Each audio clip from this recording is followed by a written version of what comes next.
Engkau sudah kuberitahu, Sultan telah diasingkan di belenggu.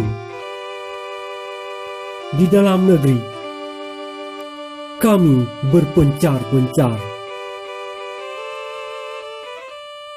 Aku telah mencari, namun tiada sekuntum bunga pun yang bisa kuberikan padamu. Daratan telah dibakar, pohon jempa pun telah hangus tumbang.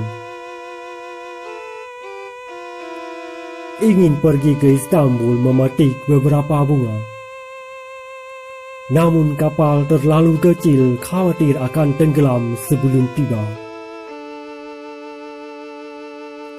Bila kau ingin menjauh dariku karena itu, pergi saja pedagang-pedagang Holanda yang berkeliaran di bandar. Emas-emas itu ada di peti-peti di sudut kapal mereka.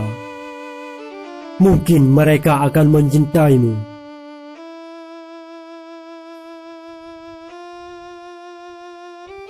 Jangankan hamparan daratan, lautan juga telah dirampas. Yang tersisa, lembaran-lembaran mushaf tulisan tangan, lusuh, tercabik oleh waktu.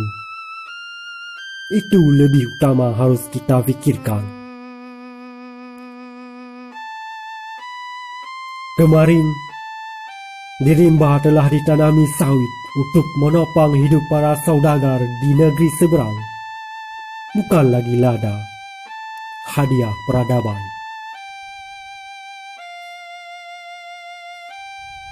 Terserah padamu.